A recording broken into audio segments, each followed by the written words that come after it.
welcome everybody. Merry Christmas still, and Happy New Year. We'll start with a brief prayer, and then I will introduce our speaker. So let us pray. Gracious and loving God, you created the world to be filled with beauty, and you gave us brains and hearts to appreciate beauty. Thank you for the joy of art and the ways that human beings are able to interpret and reflect on and respond to the beauty of creation and to the stories of the Bible. Thank you for the scholars who help us to interpret. Guide us to open our eyes and our hearts to all that is around us and to fully appreciate the artistry and talents of those who create the art that we see. We ask these things in Jesus' name. Amen. So our first forum of 2021 is on biblical narratives in the arts. And our speaker, our leader today is Diana Chou, who is, she's been a member of St. Paul's for probably a couple of years now, right, Diana? She used to come to the chapel services during the week, and now she's a very regular member of our morning prayer group on Zoom, and a deep thinker and a great contributor to our conversations. Diana has a PhD in art history from the University of Kansas, specializing in China and Japan, and also degrees in art history from Northern Illinois University and Providence College in Taiwan. She has a distinguished career as a consultant, a curator, a writer, a scholar of, it looks like arts from all over the Far East, Korea, Japan, China, and she's made presentations with the San Diego Museum of Art. And I am looking forward very much to hearing what Diana has to share with us today. So I'm going to go mute and turn it over to our speaker. Welcome, Diana Chou. Thank you, Penny. It's very nice of an introduction, and I would like to thank Jeff for invitation. And again, I also want to thank the people who are not regular to the St. Paul show up for support. Before I start, I want to check if my sound is okay to you, the audience. Yes? Sounds great. Louder. Okay, good. Well, after listening to the Dr. Mosley's big feast talk on the Advents, I feel that my talk today is much lighter. Hopefully it's like a dessert that more pleasant. Well, I'm not saying that his talk not pleasant. It's just a lot of materials going. Now, before I start, I want to mention that how I use the narrative here. I try to differentiate the narratives from the didactics, because in religions they oftentimes there are two components. Sometimes this day, I think on the literal sense, we understand the literal meanings. However, I want to make it a little bit more specific. Now, didactic oftentimes was content with the moral value and the preaching element in there. However, I using narrative is all those artwork here probably was provide the storytelling more than giving didactic in the religion canon. So I just want to make a clarify on that. Now, before I take you to the visual journey, I would like to give you a little bit of our historical backgrounds. So please bear with me a few minutes that if you are connoisseurs in fine arts. Let's see.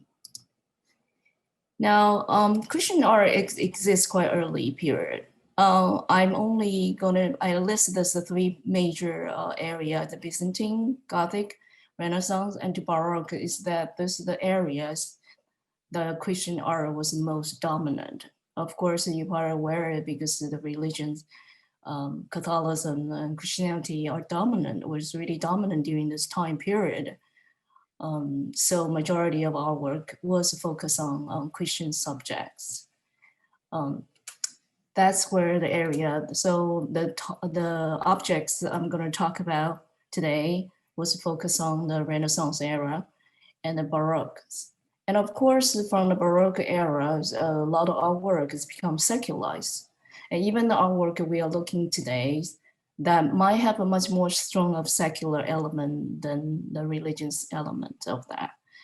Now, in this talk, majority of our work, as I mentioned, was selected from Renaissance era and the Baroque era, except with the one exception, which is one Japanese artist of the 20th century, which is I also mark it with the modern era. The reason that why the Asian art doesn't have a lot of Christian art, they do, actually they do, but keep in mind that because the Jesuit missionary did not reach out to the East until the Matteo Ricci in the 16th century. And the Christianity was really not flourishing until the 19th and 20th centuries. So there's some increasing number, but not dramatically a lot on focus. It's not as dominant or not as what I call it was prevailing as the European art we are going to looking at.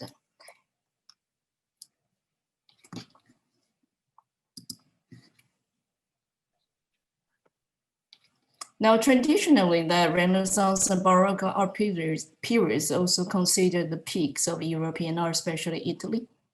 Not just because, like I mentioned, like Catholicism was dominant in the regions, but also had to do with the wealth and the power, the patronage, and including Pope in that area.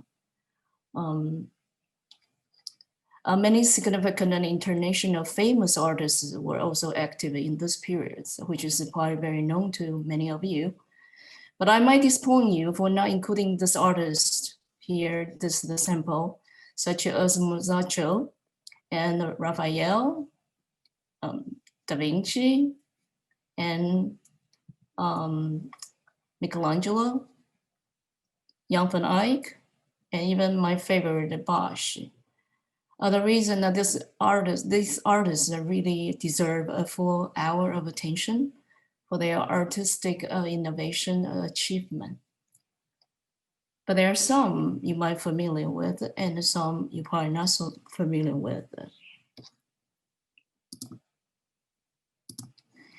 Now, arts actually is a big umbrella composed of many categories. That including painting, sculpture, architecture, tapestry, music, literature, etc. Now for my talk, I only selected oil painting, works on papers that including prints and engravings.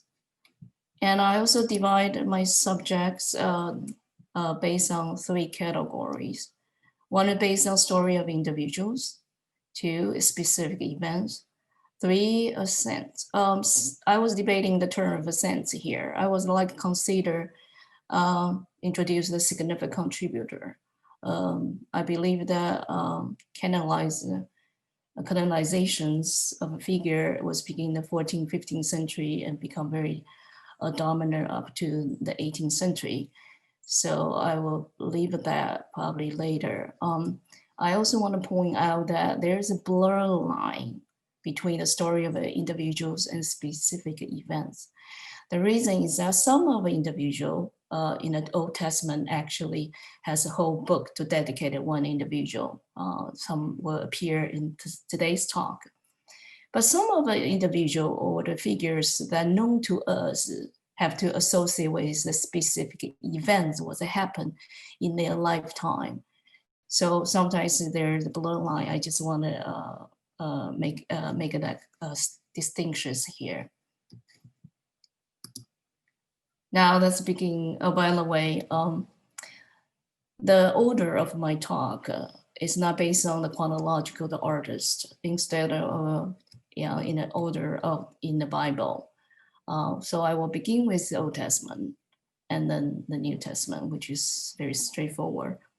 Now let's begin the first artist, first book that I'm going to discuss is the Book of Judith.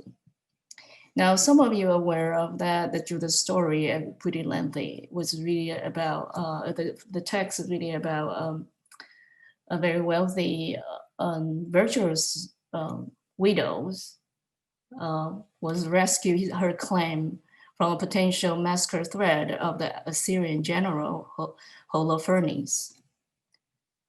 This specific event definitely put Judas in the spotlight. This is Judas. There is a whole book is dedicated to her, but at the same time, this is the peak of the event that actually make us remember her most of the time.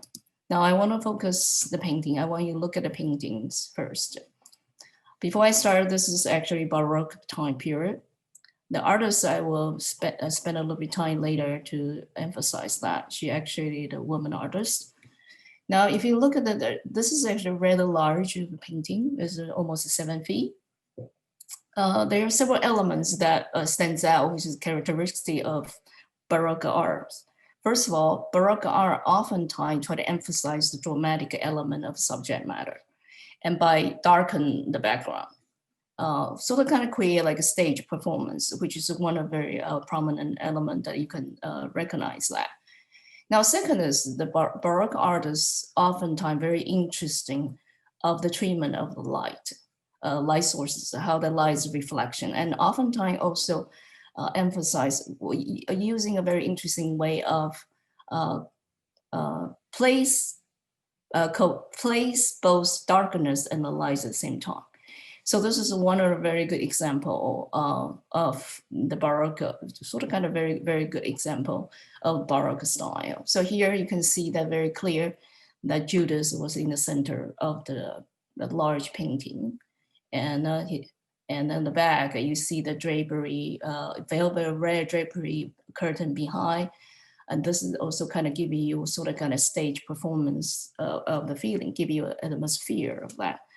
Not just her in the center, and also the shape of the composition. If you start from the tip of her head and draw down to the right, you see there's some sort of almost created triangle space, which is started with Renaissance. That triangular shape oftentimes create the stability to the viewers, give you the very strong, solid composition of the painting.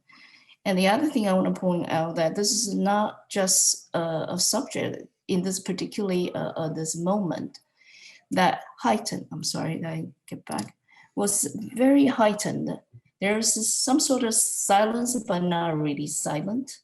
There's some calmness of the scene, but it's not really, this sort of kind of disturbance underneath of that.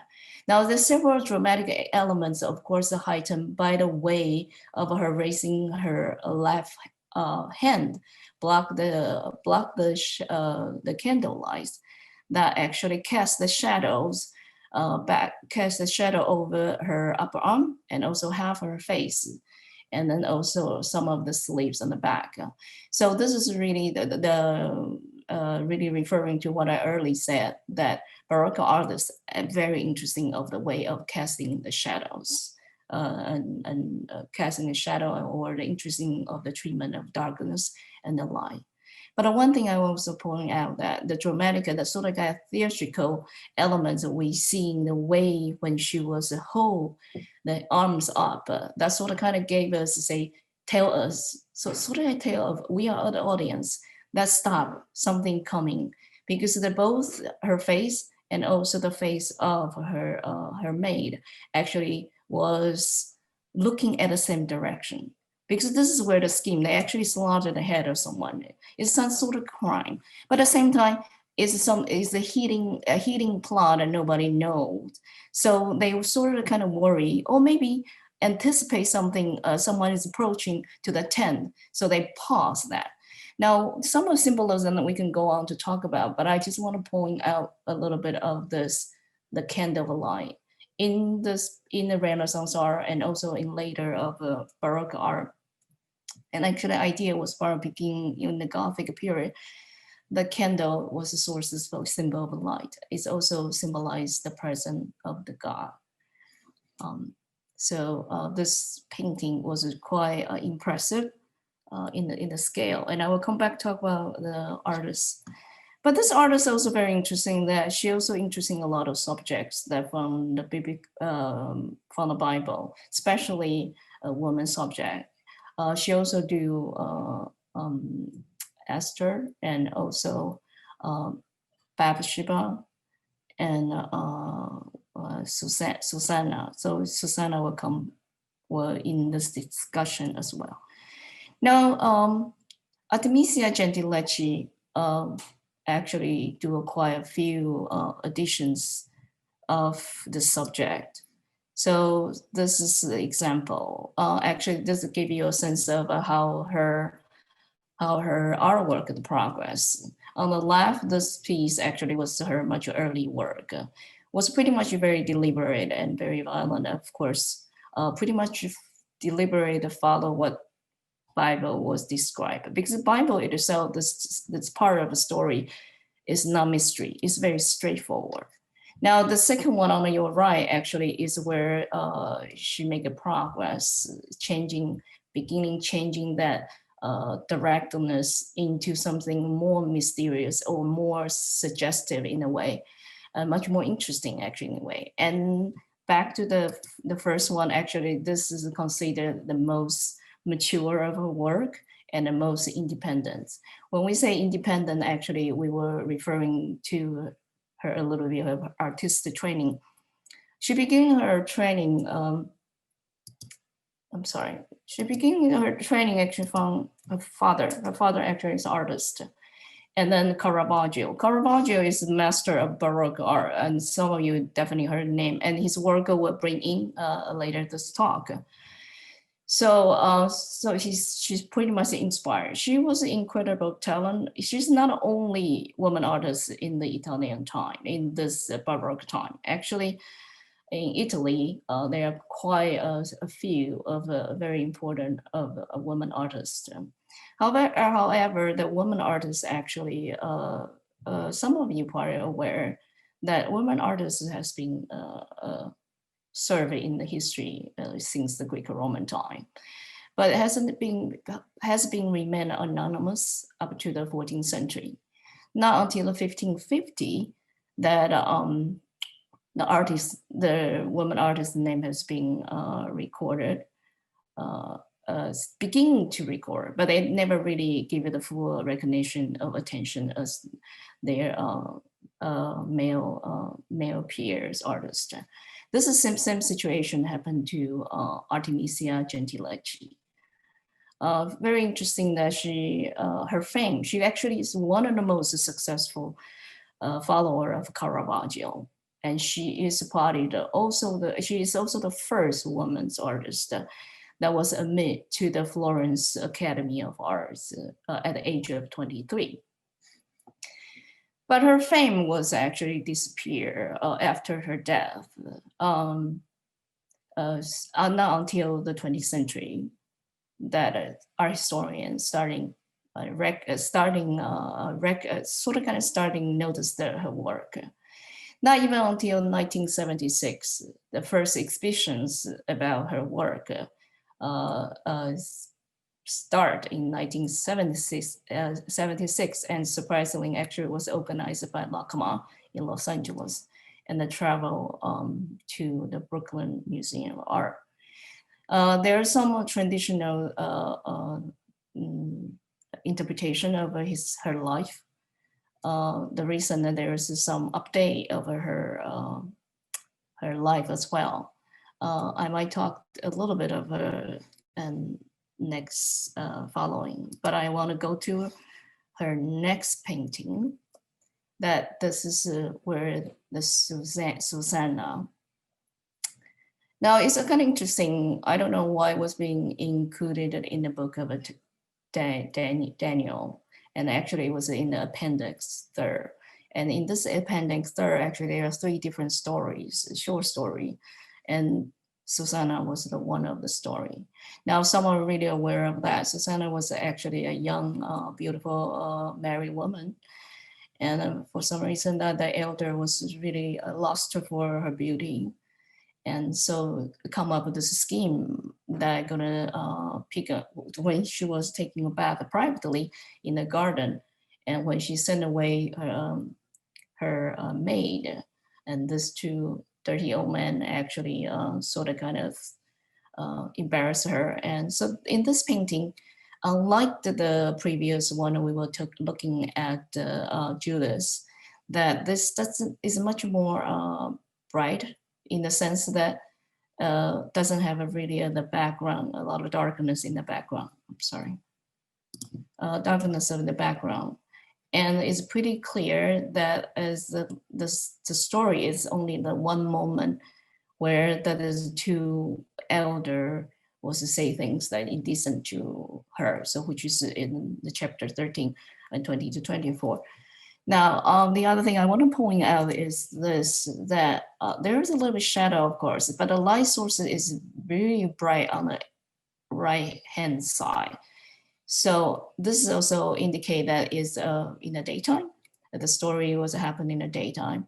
The other thing I want to point out, maybe there's, besides the naked body of the Susanna, but it's also probably suggests the purity of her innocence. Not so much, I'm sorry, it's her innocence of this actually episode. But you can see that her face is sort of kind of much more expressive compared to the Judith. Judith's image doesn't show the strength of the female independence of that on her face. And here you can sense a little bit sort of kind of, it's a little bit sort of kind of victim, but a little bit of victim and sad. I was helpless a little bit way of the female figures. Now,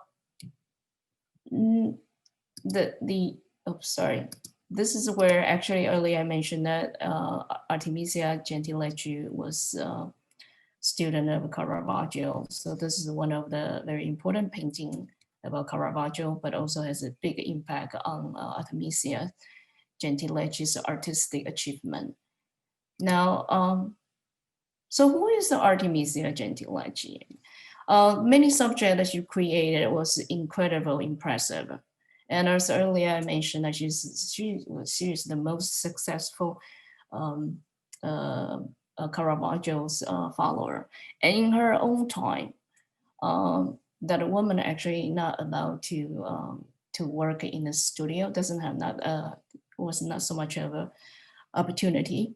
But fortunately, because her father was an artist, so she was able to absorbing some of the opportunity.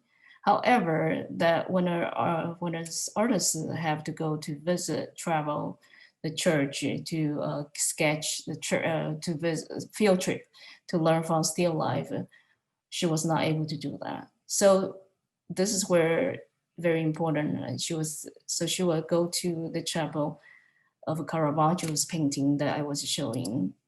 That there are two big mural painting in the Rome that actually was constant visit. One, the two big murals by Caravaggio. The other one is the crucifixions of St. Peter. So she has really strong, she's really drawing to the way of the composition and the dramatic effect of the Caravaggio.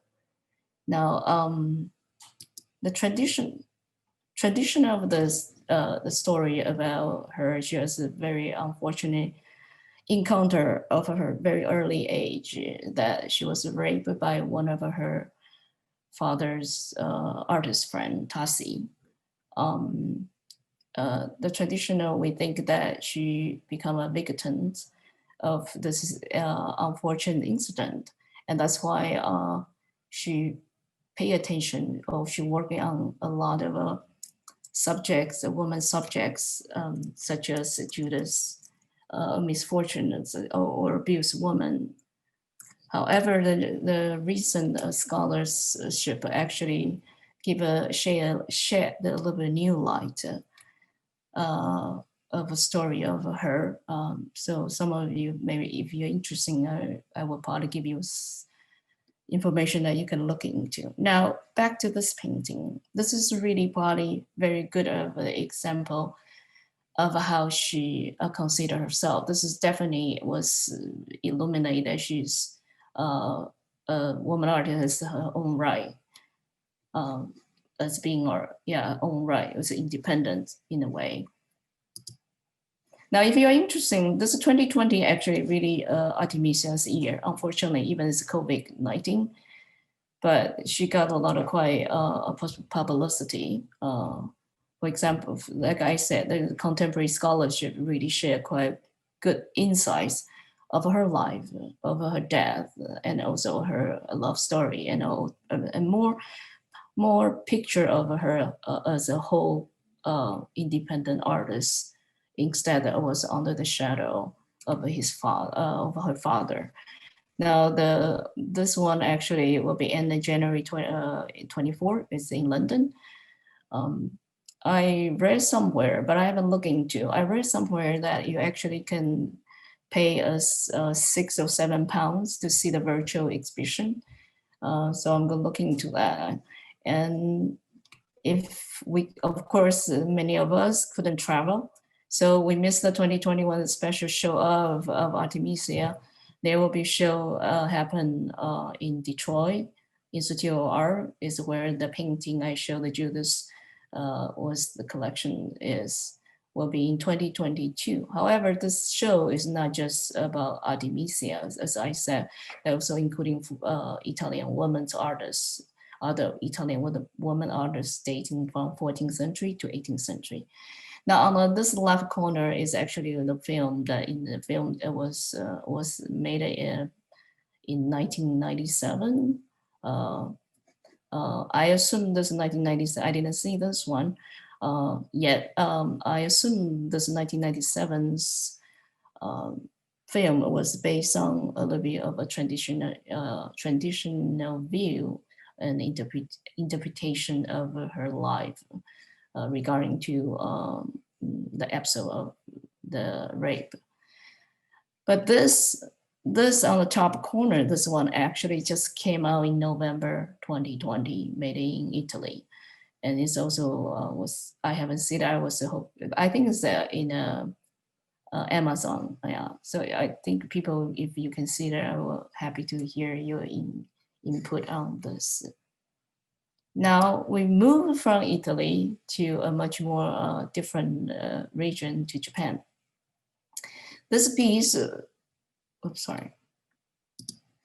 This is woodblock print. The sheets probably a pretty decent size size, roughly 24 inches. The story of Ruth is a very short story. The major characters, some of you already know, is Naomi. It's a mother-in-law who actually they moved to they left Bethlehem because the farmer, so they have to find a living. And unfortunately, her husband died, and he has 2 sons, and the 2 sons are married to a Moabite woman. One is Ruth, and the other one is Orpah, and the 2 sons also died. So pretty much it's really a tragedy. The household has 3 women and 3 men all died. And the other character will come back. Now, the reading of the story, I would suggest, because keep in mind that this is made by Watanabe Sadao, which is Japanese, and he is probably only, so far I know, that actually was devoted Christians artists in Japan, in Japanese history, as far as, yes.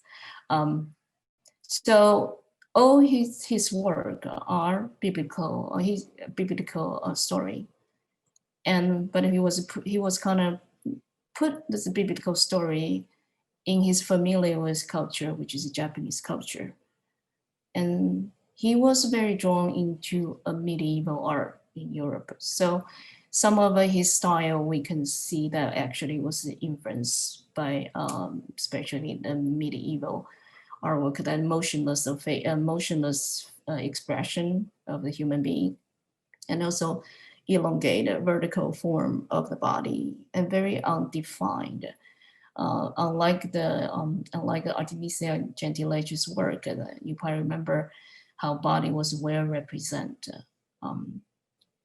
Now the story, I would suggest start from the bottom, picking from the left. And by the way, this really has no scholarship. It has been explained how to narrate it this way. So you had to take my face value of what I'm gonna guide you. So beginning on the left side, you see there's a 3 standing figure. Likely is the 3 men, which is the household, the 3 men, father, son, the 2 sons. And then in the center, because at the same time, you see that when you roll your eyes direction to the right, you see that the first man actually pointing a little bit to the ground of the 3 sort of kind of, I would say the burials.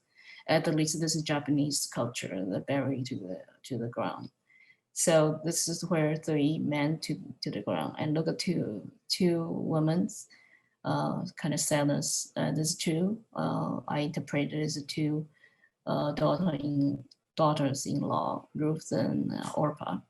And the one, you know the story that Naomi decided after this tragedy, after living there for 10 years, she decided to return to Bethlehem.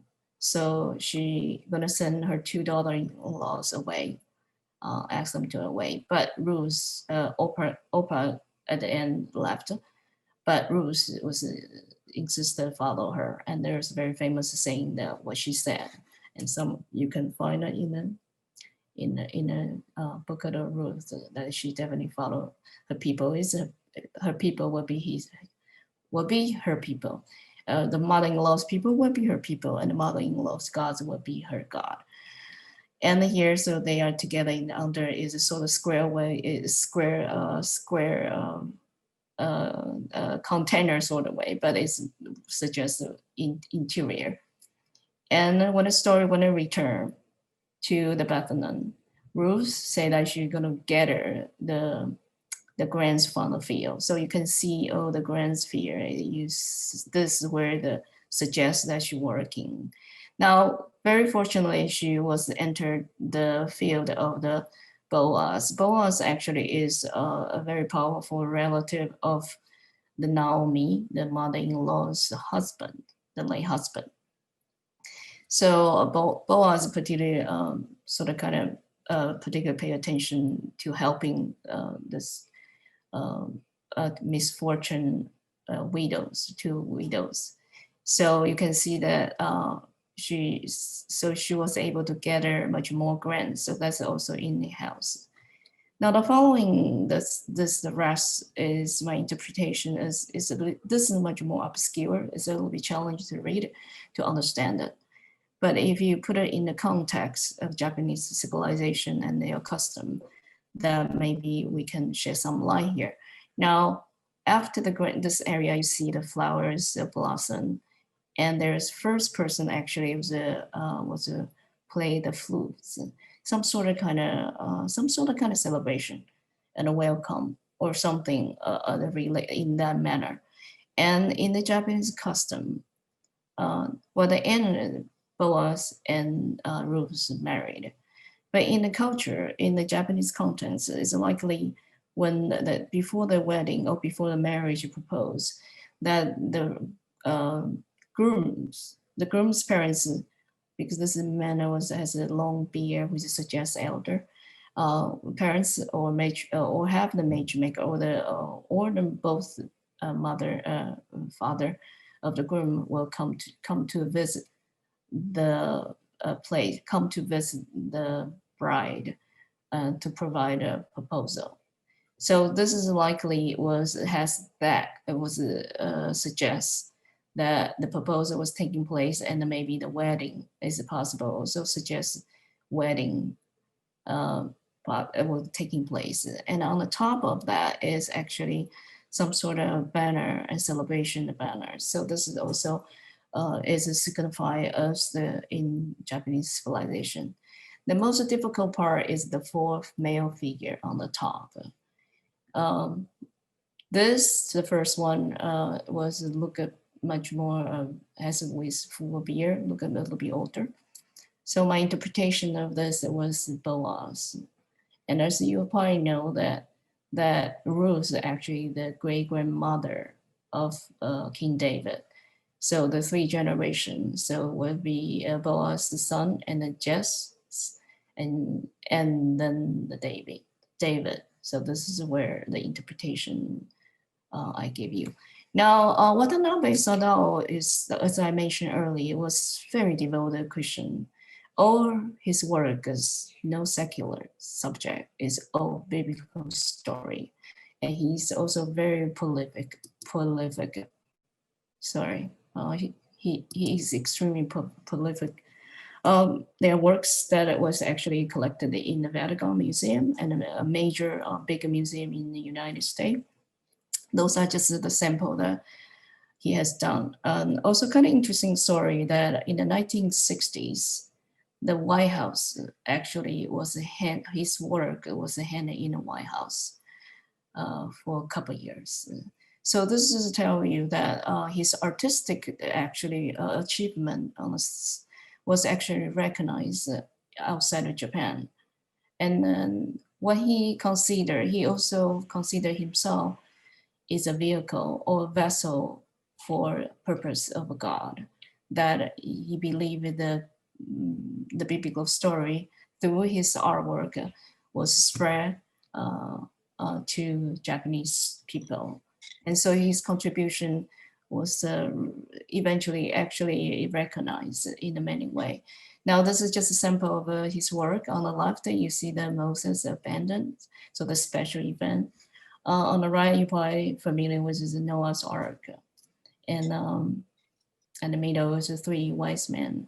This 2 pieces actually is in a collection in the San Diego Museum of Art. And I don't know, I think the donor may be in the audience as well today.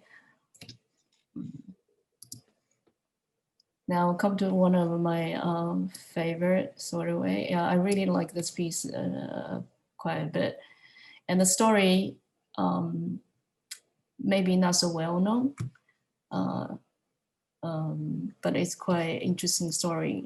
Now the artist is Hendrik Gut, is a Dutch. This subject matter actually was inspired by his teacher, which is example here. He was studying under the Adam Aschermer. And so this piece, then I want to choose Hendrik is the reason I feel Hendrik work here is much more faithful, reflect the Bible, the description of the Bible. And I also think the story is one of very fascinating story. Many fascinating story in the Old Testament, but this is one of my favorites, and I think it's very fascinating. Now, coming to the story, there's, let's see, when I say I feel that Hendrik's description rendition is much more faithful is many ways. And I also feel that artistically, he was able to represent the variety of the landscape and also provide much better perspective in the nature and in the nature. So that's why I also choose him as the focus instead of his teacher. This book actually came from the book of Toby.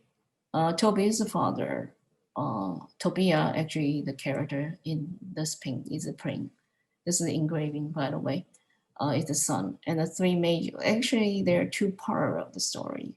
One part is Tobit, and the major part is Tobit, and then Tobiah, and also Angel Raphael. I believe there are only 3 angels. We know the names. One is Gabriel, and then Raphael, and then the other ones, the third one's Michael, that in the Bible was mentioned. Now the story that's a bit short. The story actually pretty lengthy. And like I said, the majority part is about Tobiah, and then small part is about Sarah, is actually a woman that eventually become Tobiah's wife. Now I just want to emphasize that specific event that happened. Now, Tobiah's father, Toby, actually has been suffer with the blindness. So she was actually praying God for death. Yeah, so God was finally very sympathetic of his situation. So decides that try to heal him. So angel Raphael, we know that probably is also the angel of healing and restoration. And probably that's a story that have to probably come from the story, I guess. Then Tobia, in this story, although the focus is try to heal Toby, but there's a whole story really about journey of Tobia, of searching the remedy, and also healing Sarah. Sarah is another misfortunate woman that was suffering a great deal. I'm not going to talk about that part here because we didn't have objects or painting or art that are actually render that part of the story. So so eventually the return. So this journey is that when they cross this river, so cross the river, and when he wash his feet and there's a fish jump out, the angel of Raphael immediately told him to capture that fish because the liver and the part of intestine part of the fish actually eventually is the healing remedy for the fathers, and also cure the curse of the Sarah. Yes, Sarah, it was cursed in many ways, so by a demon. So those are actually a healing. But the one thing I want to point out why this painting that I say, and that this, I'm sorry, this engraving was drawn to me, and also I mentioned that I felt was pretty faithful description compared to his teacher, is because if you read this text, that actually that mentioned that is accompanied by the angel and the dog. And here is very clear that the dog is, and the dog also mentioned at the end when they're returning, when the journey is complete, the mission is complete, when they return to home. And the dog also mentioned again. Now, this is the thing that really stands out to me is maybe this dog, the mention of dog. If my recollection is correct, in Old Testament, probably didn't describe dogs, or even New Testament as it describes, especially pay attention to mention a dog. And this is the only place I recall that the dog was specifically mentioned. It mentioned it. Yeah. And I highly recommend to read this. This is really very fast. I think this is really fun story. And I don't know why no one actually make us a play. I think this is a really wonderful story of movie. Now we ended in the Old Testament and we coming to the New Testament. And I think I might running out of time. I'm gonna just say 5 more minutes, and I will open floor if people want to ask the question, because there's still a couple of, this is also one of very, very refined paintings. It's actually pretty small. And actually there are a lot of symbolism in this particular painting. Robert Kipling is considered was Northern Renaissance. When we say Renaissance period, oftentimes we think of this Italian Renaissance. It's true because of the Michelangelo and Da Vinci, like those famous master. But Northern Renaissance really focus on Germany, France, and then Netherlands area. And they have their own interpretation of the biblical subjects. Now, this is called a triptych. Actually, was originally commissioned for a private chapel. Today is in the cloister in the Metropolitan Museum. I'm going to only focus the center of the symbolism because time is running out a little bit. Now, there are still some of mysterious of the symbolism. It's not everything that we can scholar can able to comprehend, because it have to do with the time, the artist is contemporary, and he definitely using a lot of his Dutch and Netherlands dishes, custom, and also into this particular thing. But one thing we're very clear. of course, we clear that we think this is Gabriel, Angel Gabriel was making this announcement to the Mary that the stories that she will be pregnant with Jesus. Now, the one genius way of this interpretation, there's a whole panel, is that it's a very regular Dutch household. It's a very, very typical at the time, 14th century, of the Dutch family. But being able to turn those ordinary objects into a very heavy religious symbolism. For example, let's start with the table. Some of you are aware, of course, White Lady was the virginity of, symbolized the virginity of Mary. And on the back, on the back of the white towel is also symbolized the purity of Virgin Mary as well. Now, some of scholars suggest that 3 buds of the White Lady maybe symbolize the Trinity, but that's a thought.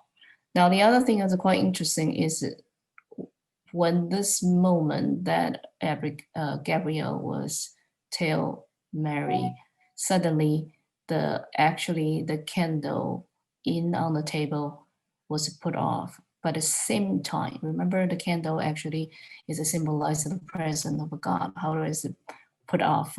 But at the same time, you see the tiny baby Jesus flying with a cross, which means is about arrival. So there is actually a simultaneous event was happen at this moment. So this is a quite interesting way. Now the other thing is the open page of the Bible. It also suggests the presence of God. There is some contemporary interpretation on the Mary's holding book, was suggests that Mary is educated intellectuals woman. Couple of things I just want to point out before we go is that the several particularly position here that Mary sort of kind of sitting much lower position is not on a chair bench. Those also suggest that submission to God, acceptance of this situation. The red is blue is always blue and red and white is very prominent color that's being heavily used in the Gothic time. So they all have a symbolism. White is, we all know, is purity, and sometimes white is also a symbol of God because the gold or the light could be using as suggests as white. Now the red has a lot of different purpose because we saw Jesus sometimes was draped with red. Now red, of course, people suggest in the old time, well, in the beginning, actually in a much early period was suggests masculinity. But the later time, during this time, was more suggests the motherhood of the Mary, that including passion, love, and devotion. And blue suggests purity of Mary, but also later become as a royal status. We also call it royal blue, that suggests is a royal status of a Virgin Mary in Christian history. Actually, I still have more to go, but I think I should stop here. How should I get back to the screen? Okay, I get back to screen and I'm gonna open the questions. If you have a question, and I'm sorry that I didn't finish. I think some of that part are very interesting to see.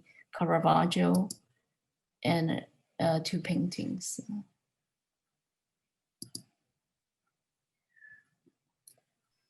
Thank you. If you have a question, I'm happy to take a question. This is really fascinating. The details are wonderful. Thank you. Did I mute myself or did I miss myself? Diana, I accidentally turned off your video, Diana, when I was trying to turn off your screen sharing so we could see you. I see. That's all right. Again. Yeah. Okay. Yeah. Can You'll you? need, yeah, you have to turn it back on yourself, I think. Really? Okay. Start video. Yeah. And I'm back. Oh, There we good. are. Okay. Maybe Jeff says, I have enough of Judith. No, I'm joking. I would vote going on the last What? I'm sorry. 5 minutes. Oh, I thought I'd maybe leave you guys a question if you want to ask. Or you want to talk more about Artemisia Gentilechi? Yeah. We can go over the hour a little bit because we don't have to go anywhere. No. Well, This okay, is- then I was quickly, so then maybe I say quickly about Caravaggio. Caravaggio, the work was amazingly attractive, but he's really a nasty man. Frankly speaking, he's very violent. And the other thing about Baroque elements is that I forgot to mention that the Judith story was very continued popular beginning in the Italian Renaissance, and then also continued Baroque. The reason the Baroque art or Baroque artists seems to has a tendency to prefer erotic and violent scenes. So that's why there is continuation of that. The other thing I want to point out, the Baroque attractive with a very dramatic, give it very dramatic effects. You notice that there's no foreground, I'm sorry. Usually composition, you have foreground, middle ground, and background, which is give you a sense of depth, which is Italian Renaissance artists, one of the most important achievement of the Italian Renaissance, create the depth of the view. But here, pretty much the similar to Artemisia Gentilechi and Caravaggio the same way. Look at that, look at the piece that pretty much the force audience to accept, or actually also force us to engage in the story, because exactly when St. Paul was sort of kind of fall down on the ground, there's leaving no space between us, the viewer, and so it's very powerful the way when you're looking at this image. And so also this big mural painting in the chat in the church, yes, the Santa Maria the Popolo, and that's why also had big impact on Artemisia Gentilechi, the way of handling the light and contrast and how to highlight the most important thing. This view was very interesting. It's really spotlight on his blindness. You can see that his eyes also closed. But the groom and the horse seems like kind of separate a little bit of what happened, because the major event is about St. Paul. And this is also very vivid. You can see that. And the one thing I want to point out is, if you notice that the curious Thomas or doubting Thomas that put a finger into the body, look at their naturalism. Baroque artists able to capture, was able to render the body in a very, very naturalistic way. And that's just very amazing. We didn't want to say the realism, they were part of a realism, but it's the way of naturalism in the sense that the things look it is supposed to be. So there's a way of that. Now I want to point out, Diana, could you maximize that? It's hard to see it. If you could go back into make it larger and yeah, go back into the slideshow and so we can see more of it. It's all right. wonderful. Let's see how. Okay, here. We'll maximize. Yeah, wonderful. Thank you. Yeah, so you can see that his eye was blind, and also interesting that St. Paul also wear the Roman outfit, so indicated he actually he's a Roman citizen, and eventually he become a Christian. Yeah, so this is a quite interesting depiction. It's a very impressive painting actually.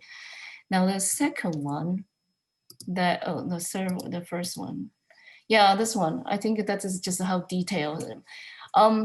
Earlier, as I mentioned, that Caravaggio is really the great master, and people usually think that he's founder of the Baroque art. And this is here very clear that all the background was dark, as I mentioned earlier. Now, one thing I also want to point out that he actually they're using models this time. In the studio, they were using male models. They don't have female models yet.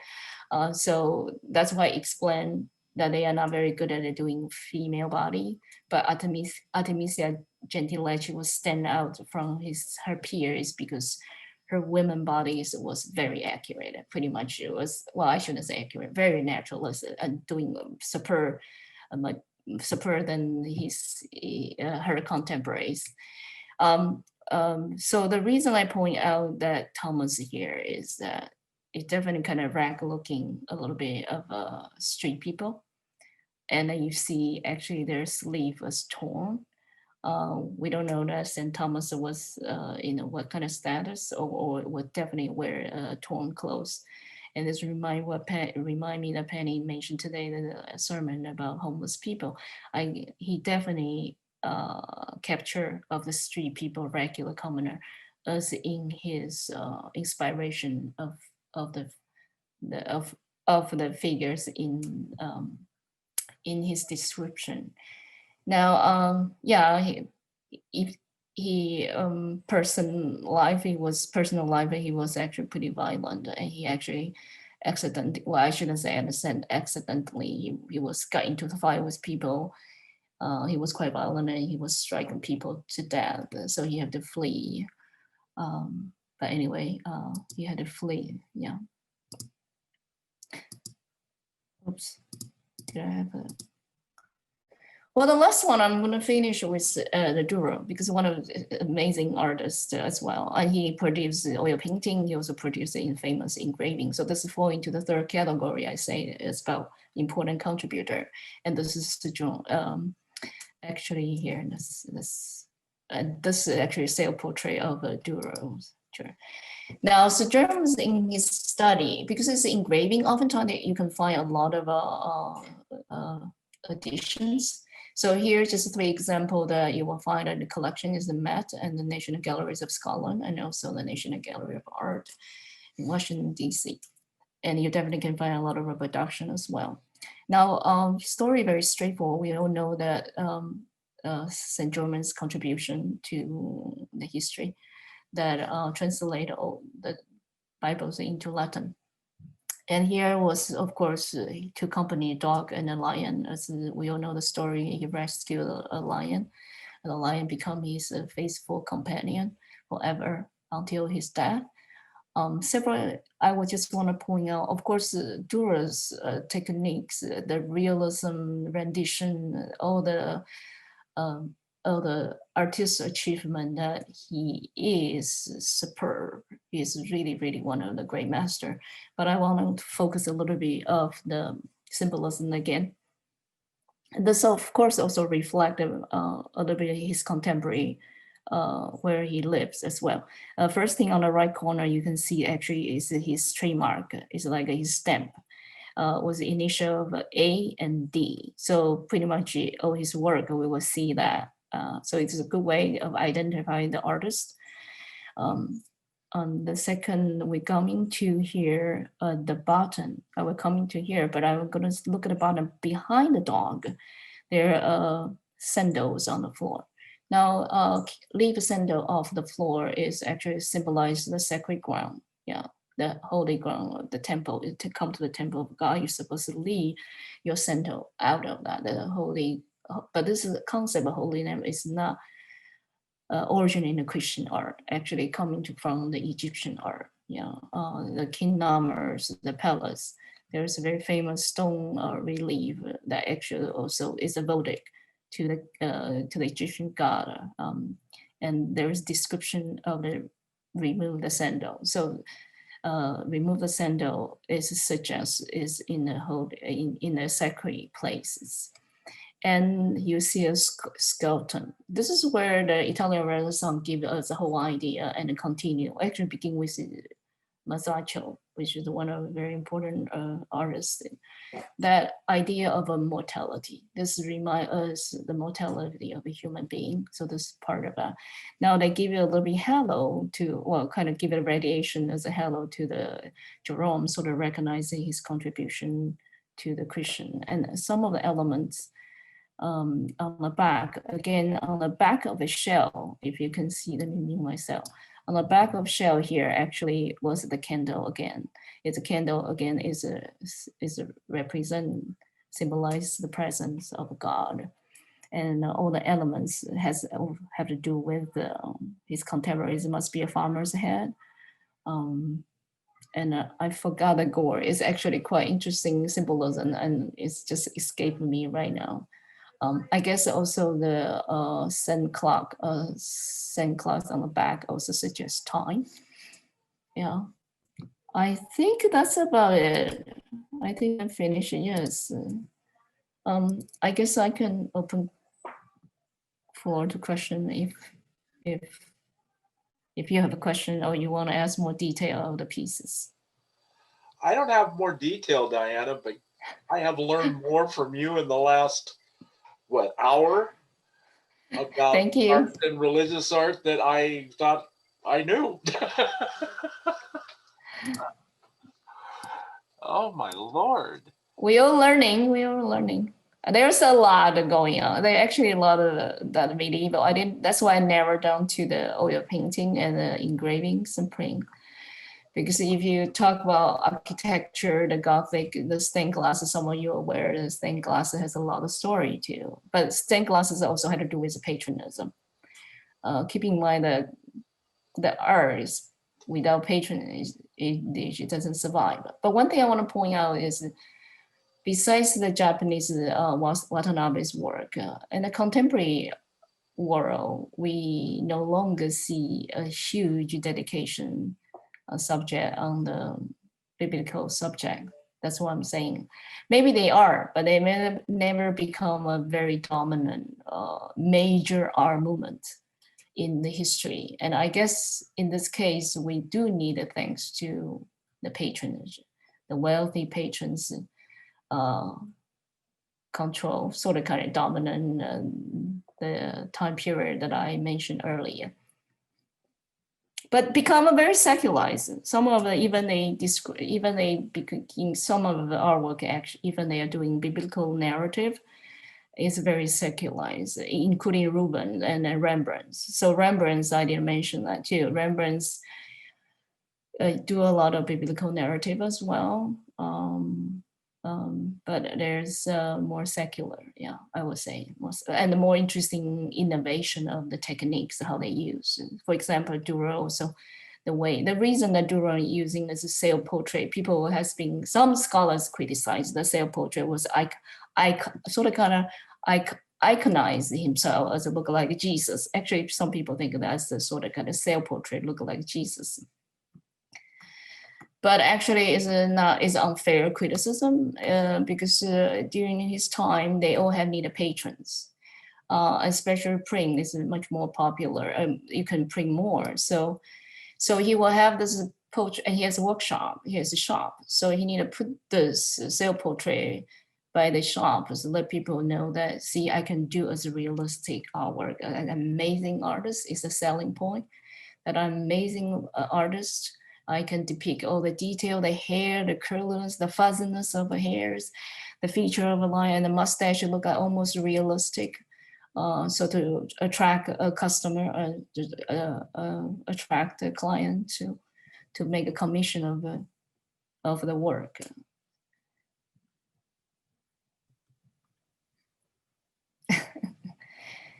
People are very polite. I actually welcome questions. I might forget things when I was talking because I didn't read my note. I decided just not reading my notes. And I also didn't give you a full story of each book that I was talking about. I assume that you will eventually hope for, by looking at the painting, you will go back to find out the story. To me, it is. When I saw the conversion of St. Paul, I have to decide to go back to find where is the story came from. And also the Judas beheading the head of Holofernes. And I decided to go back. I decided to read the Bible, what the story is about. I can see a whole series, Diana. You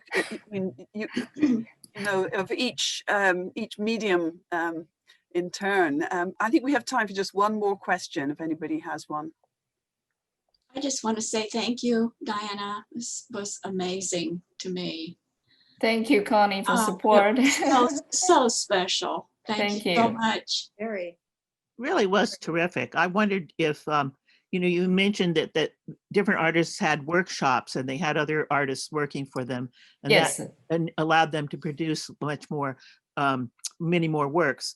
Was that true of Dürer as well? Yes. I think it was, yes, and also the artist, the Annunciation, the Robert Kemping, he also has two artists, and both two artists actually become very well known. Has a long, I didn't have time to talk about one of his artists, Roger Verden, yes. Yeah, they do. And Ruben has a whole workshop industry, and Rembrandt also has. Yeah. Amazing. It was just fascinating. Yeah, thank you. There are a lot of story to talk about, but some artists work alone. Even Watanabe, he was his work like a whole family business. His wife had to help him prepare the papers. He was very conscious about the using of the paper in his work. They handmade his paper, so his wife was a part of business. Yeah, part of the making process. Diana, thank you so much. Oh, welcome. I'm glad to see you here. Absolutely fascinating. I love particularly the Japanese woodblock print. Yeah, me too. Sensational. Thank you for your time. Thank you.